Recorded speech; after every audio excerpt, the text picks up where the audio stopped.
लेकिन तृणमूल कांग्रेस तो कह रही है कि वो उनको पहचानती भी नहीं है।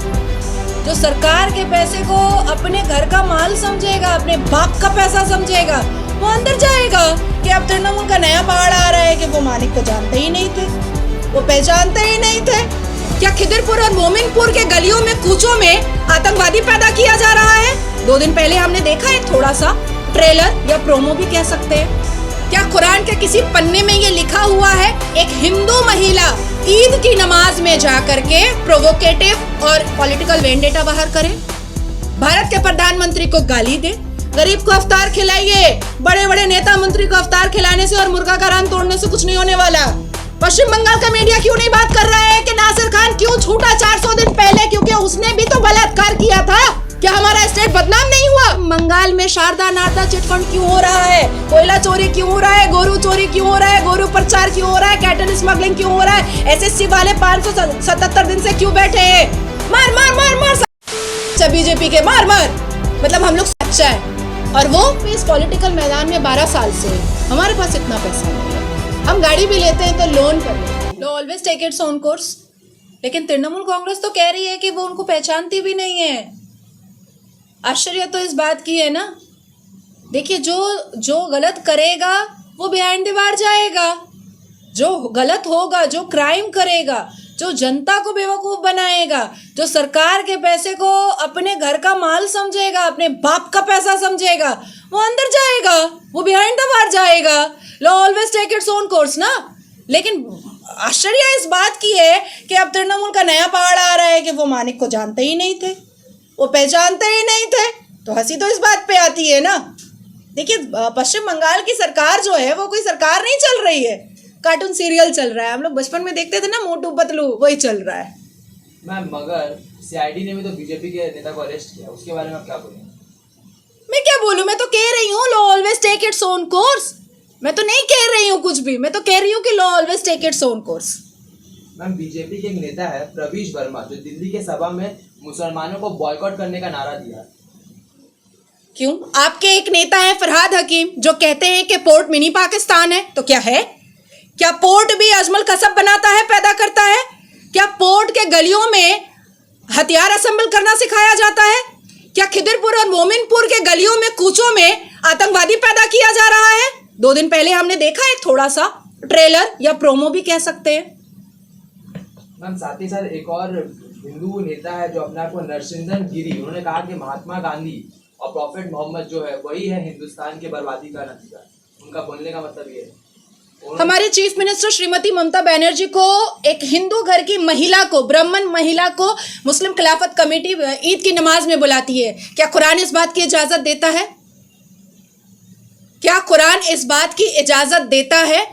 क्या कुरान के किसी पन्ने में ये लिखा हुआ है कि एक महिला, एक हिंदू महिला ईद की नमाज में जाकर के प्रोवोकेटिव और पॉलिटिकल वेंडेटा बाहर करे, भारत के प्रधानमंत्री को गाली दे, एक कॉन्स्टिट्यूशन बॉडी को, सीबीआई और ईडी को गाली दे? क्या ये अनुमति है कि आप 21 जुलाई से जिहाद आप डिक्लेयर करें, वो भी भारतीय जनता पार्टी के अगेंस्ट में? क्या हमारा संवैधानिक हक नहीं है कि हम अपनी बात रख सकते हैं? क्या हमारा संवैधानिक हक नहीं है? कोई अपोजिशन पार्टी नहीं हो सकती है पश्चिम बंगाल में? अरे आपके बंगाल में ही बहुत इश्यूज हैं। ये टोपी पहनकर टोपी पहनाने का सबसे ज्यादा कार्यक्रम बंगाल में चल रहा है। और ये ला इलाहा पढ़ने से कुछ नहीं होगा, सर पे दुपट्टा रख करके गरीब को अफ्तार खिलाइए, बड़े बड़े नेता मंत्री को अफ्तार खिलाने से और मुर्गा का रान तोड़ने से कुछ नहीं होने वाला।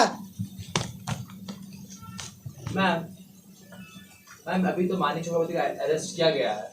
हाँ, उसके बाद में अभी सीआईडी उनको भी अरेस्ट कर रही है। तो लोग ये समझें कैसे कि ईडी और सीआईडी का काम अलग अलग है? लोग तो कंफ्यूज हो रहे हैं। देखिए, लोगों को कंफ्यूज तो कर रही है बेचारी श्रीमती ममता बनर्जी। अपने ही मंत्र का उच्चारण दुर्गा पूजा के मंच पर गलत पढ़ देती हैं, ब्राह्मण होते हुए। मुझसे पहला कलमा पूछिए, आयतल कुर्सी पूछिए, सूर्य फतह पूछिए, मैं पढ़ूंगी, बहुत अच्छा पढ़ूंगी। और खास करके सूर्य फतह तो बहुत अच्छे से पढ़ती हूँ, because I know how to vanquish any war and battle. समझ में आई बात? देखिए, सीआईडी को जो वो अभी इतना एनर्जेटिक और एक्टिव कर दी हैं, वो कहीं ना कहीं माइंड को डाइवर्ट करने की कोशिश कर रही हैं कि मेरे सरकार के अंदर की जो टीम है, मेरे सरकार की जो बनाई हुई पुलिस है, वो भी बहुत अच्छी है। लेकिन हम कैसे भूल जाएं पार्क स्ट्रीट रेप केस? बलात्कार करने के बाद बोल दिया गया कि साजानो घटना, क्योंकि वो मुसलमान था। बिल्किस बानो के कल्प्रिट को अगर रेमिशन ग्राउंड पे छोड़ दिया जाता है तो हमारे पश्चिम बंगाल के जितने नेता मंत्री हैं वो धरना पे बैठ जाते हैं, सारा काम धाम छोड़ करके। Let me finish. लेकिन नासिर खान को रेमिशन ग्राउंड पर अगर 400 दिन पहले छोड़ दिया जाता है तो उसके लिए कोई बात ही नहीं उठती है, कोई मीडिया बात ही नहीं करना चाहता है। क्यों नहीं बात करना चाहता है? पश्चिम बंगाल का मीडिया क्यों नहीं बात कर रहा है कि नासिर खान क्यों छूटा 400 दिन पहले? क्योंकि उसने भी तो बलात्कार किया था एक फॉरेनर लड़की का। क्या हमारा स्टेट बदनाम नहीं हुआ? क्या पश्चिम बंगाल को बदनामी का सामना नहीं करना पड़ा? क्या काकोली दस्तेदार मेंबर ऑफ पार्लियामेंट होते हुए उन्होंने नहीं कहा था कि औरत का बीच में पैसा का तोल मोल हुआ था? क्या औरत की इज्जत इतनी ही है पश्चिम बंगाल की सरकार के अंदर में? बात नहीं करेंगे, टू द पॉइंट बात नहीं करेंगे। अरे यूपी में क्या हो रहा है, यूपी की सरकार संभालेगी। केरला में क्या हो रहा है, केरला की सरकार संभालेगी। भारत में क्या हो रहा है, मोदी जी संभालेंगे। पश्चिम बंगाल में शारदा नारदा चिटफंड क्यों हो रहा है? कोयला चोरी क्यों हो रहा है? गोरू चोरी क्यों हो रहा है? गोरू प्रचार क्यों हो रहा है? कैटल स्मगलिंग क्यों हो रहा है? एसएससी वाले 577 दिन से क्यों बैठे हैं? क्यों उनके बच्चों का जन्मदिन सालगिरह जो है वो रोड पे मनाया जा रहा है? क्यों दुर्गा पूजा में वो बेचारे नए कपड़ा नहीं पहन पाए?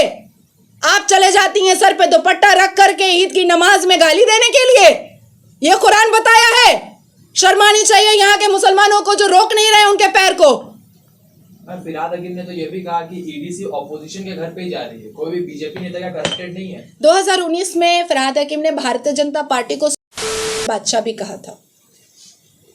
2019 में सीआईएसएफ को कहा था मार मार मार मार, बीजेपी के मार मार, मतलब हम लोग बादशाह है और वो बादशाह में भी शायद। देखिए 2016 में देखिए गलती तय करने वाला कोर्ट बैठा है, हम और आप नहीं हैं। 2016 में फिरहाद हकीम साहब ने टोपी पहन करके ये कहा था कि ये है हमारा मिनी पाकिस्तान। तो मुझे ऐसा लगता है कि फिरहाद हकीम के आगे पीछे 2 मुस्लिम ऐसे काउंसलर हैं जो बाल में जेल लगा करके सबकी तकदीर पे भी जेल लगा रहे हैं। वो कौन से काउंसलर है?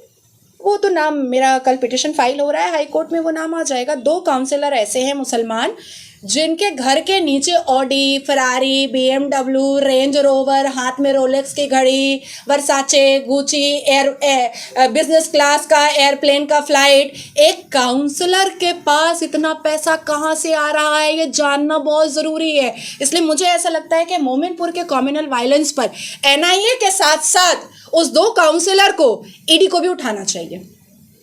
अपने आप पता चल जाएगा कि कहाँ से वो पैसा आ रहा है, कहाँ से।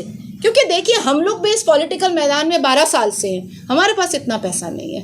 हम गाड़ी भी लेते हैं तो लोन पर लेते हैं, हम घड़ी भी लगाते हैं तो 10,000 की लगा पाते हैं, इससे ज़्यादा हमारी औकात ही नहीं है। लेकिन ये रोलेक्स, ये ओमेगा, ये BMW, बाल में जेल, अरे नहीं, पता तो लगना चाहिए ना कि ये हराम का पैसा, जनता का पैसा कहाँ आ रहा है और अय्याशी कौन कर रहा है। टीएमसी के नेता तो कह रहे थे कि दंगे में आरएसएस के लोग शामिल हैं।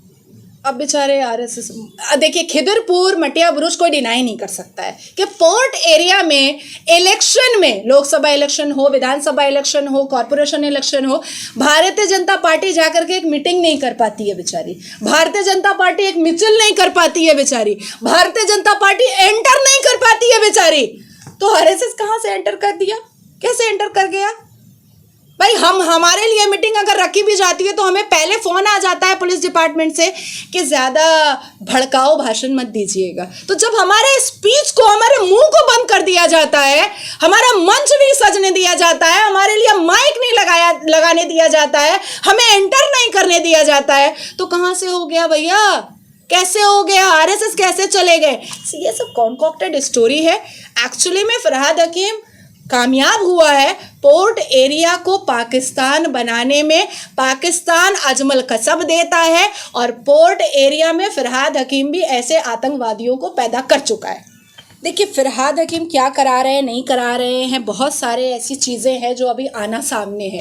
कल भी शुभेंदु दा ने बहुत अच्छे से कहा है कि नौबन्ना अभियान के बाद जिस तरह से पुलिस ने सीसीटीवी फुटेज देख देख करके लोगों को 25 दिन तक अरेस्ट किया, हमारे पास भी सीसीटीवी का विजुअल आया है, हमारे पास भी बहुत सारे प्रूफ आए हैं, हमारे पास भी कोर्ट में रखने के लिए बहुत सारी ऐसी चीज़ें हैं और वीडियोस हैं जो हम रखेंगे आगे चल करके। और मुझे उम्मीद तो नहीं है यहाँ की सरकार और यहाँ की पुलिस से, लेकिन मुझे पूरी उम्मीद है कि अगर एनआईए और ईडी इंटरफेयर करता है तो वो सारे लुंगी वाले जरूर अरेस्ट होंगे, बिल्कुल अरेस्ट होंगे, होना भी चाहिए। सुपर न्यूज 24 कोलकाता, हर कदम सच के साथ।